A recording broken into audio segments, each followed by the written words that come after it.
తెలంగాణలో కరెంటు బిల్లులపై రగడ మొదలైంది. 200 యూనిట్ల లోపు వాడేవాళ్లు కట్టాల్సిన అవసరం లేదు అనే అంశంపై విపక్షాలు ప్రభుత్వాన్ని టార్గెట్ చేశాయి. బిల్లులు కట్టాలా వద్దా అనేది బోధపడక జనంలో టెన్షన్ మొదలైంది. తెలంగాణ అసెంబ్లీ ఎన్నికల సందర్భంగా కాంగ్రెస్ పార్టీ ప్రకటించిన గృహజ్యోతి పథకం గురించి స్పష్టత ఇవ్వాలని ప్రతిపక్షాలు కోరుతున్నాయి. పథకంలో భాగంగా 200 యూనిట్ల లోపు కరెంట్ వినియోగానికి బిల్లు కట్టాల్సిన అవసరం లేదనే విషయాన్ని గుర్తు చేస్తున్నారు బీఆర్ఎస్ ఎమ్మెల్సీ కవిత. ప్రజలు ఈ అవకాశాన్ని సద్వినియోగం చేసుకోవాలని కోరారు.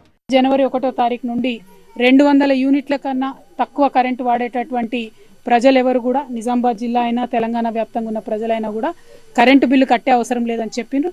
కాబట్టి జనవరి 1వ తారీఖు నుండి 200 యూనిట్ల కన్నా తక్కువ వినియోగం చేస్తాం అనుకున్నటువంటి ప్రజలు కరెంటు బిల్లు కట్టకండి, లేకపోతే మళ్ళీ మనం అర్జీలు పెట్టుకొని అది లేట్ అవుతుంది. కాబట్టి కట్టకుండా ఉండమని కాంగ్రెస్ పార్టీ నాయకులే చెప్తా ఉన్నారు పెద్దలు. కాబట్టి కట్టకుండా ఉండండి అని కోరుతూ కరెంట్ బిల్లులు కట్టొద్దని మాటిచ్చి కాంగ్రెస్ పార్టీ మోసం చేసిందని ఆరోపించారు బీఆర్ఎస్ నేత దాసోజు శ్రవణ్.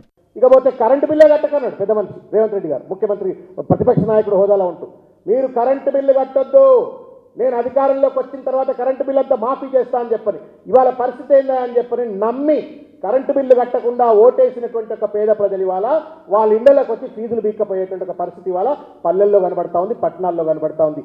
ఇది మోసం కాదా, ఇది తప్పు కాదా అని చెప్పని ఈ సందర్భంగా నేను ప్రశ్నిస్తా ఉన్నాను.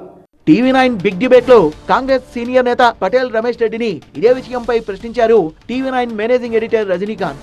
ఇచ్చిన మాటపై నిలబడతామన్నారు పటేల్ రమేష్ రెడ్డి. కాంగ్రెస్ పార్టీ నాయకులు ఎస్పెషల్లీ రేవంత్ రెడ్డి ప్రజెంట్ ముఖ్యమంత్రి కరెంటు బిల్లు కట్టొద్దు, 200 యూనిట్ లోపు ఉన్న వాళ్ళు కరెంటు బిల్లు కట్టొద్దు, కాంగ్రెస్ ప్రభుత్వం మాఫీ చేస్తుంది అన్నారు. సరే, పోయిన నెల వరకు కట్టారో లేదో నేను అడగట్లేదు. రేపు 1వ తారీఖు కరెంటు బిల్లు వస్తుంది 4 రోజుల్లో. వీళ్ళు కట్టాలా వద్దా? కట్టొద్దనే చెప్పినామండి. ఇప్పుడు కట్టొద్దా? ఫీజులు చెప్పిండు ముఖ్యమంత్రి గారే స్వయంగా చెప్పిండు. కాబట్టి దాని మీద స్టాండ్ అయినాం. మేము అతి త్వరలో కూడా ఆ కార్యక్రమాన్ని తీసుకుంటున్నాం. కాబట్టి మేము అన్నమాట మీదనే స్టాండ్ అయి ఉంటున్నాం. గృహజ్యోతి పథకంపై ప్రభుత్వం నుంచి స్పష్టమైన ప్రకటన కోసం అంతా ఎదురు చూస్తున్నారు.